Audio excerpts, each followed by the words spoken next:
Hi, this is Shira Rubinoff. I'm here at the Digital Hands Conference. I'm here with Jack Clabby. He's a cybersecurity attorney. Jack, please introduce yourself to our audience and tell them what you do. Hey everyone, I'm Jack Clabby. I'm a shareholder with Carlton Fields, based out of Tampa, Florida. I help companies prepare for and respond to data security events, better known as cyber breaches. Excellent. So Jack, can you tell us what aspects of cyber breaches are organizations most least prepared for? You know, I think the common thread is when law enforcement gets involved. I think there's a game plan that most companies have to find out what occurred, find out if data went out the door, Sure. and to work within their organization to come up with a response.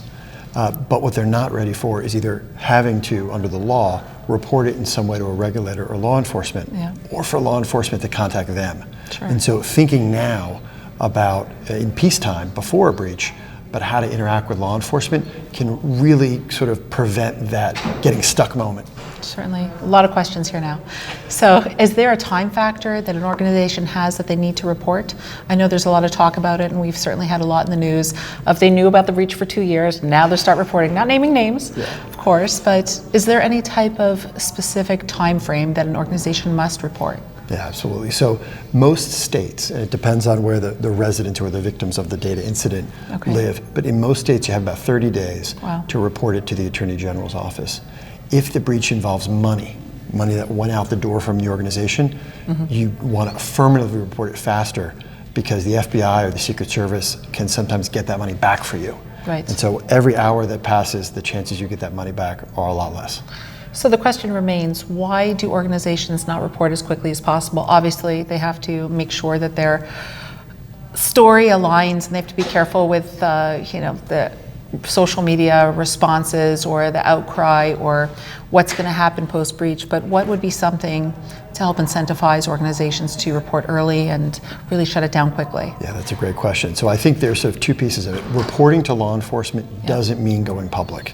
You can report to law enforcement and they will help you keep it quiet so you can find out who did it and who the bad guy is. Right. So a report to law enforcement doesn't mean it's public. And then second, you don't want law enforcement coming to you first. Sure. And so if you think that there's going to be a result of this breach, got to get out and get ahead of it. And I think involving the media relations team in the breach response exercises on the front end when they're training can really help convince the security experts within the company and the other decision makers that it's the right thing to do, because there's nothing worse than getting caught. Sure. Right? Then they have to play catch up and fix all those issues after the fact. No one likes that. Absolutely. Yeah.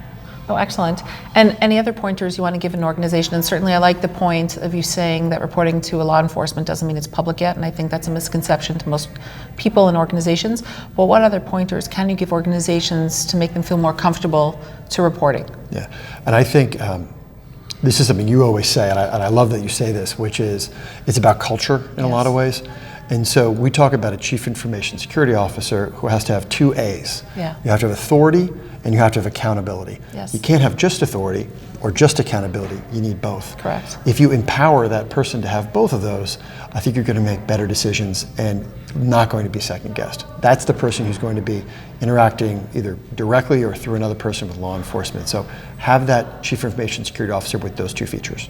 Terrific. Great pointers. Thank you so much for your time. Thank you so much. We look forward to hearing more from Digital Hands. Thank you.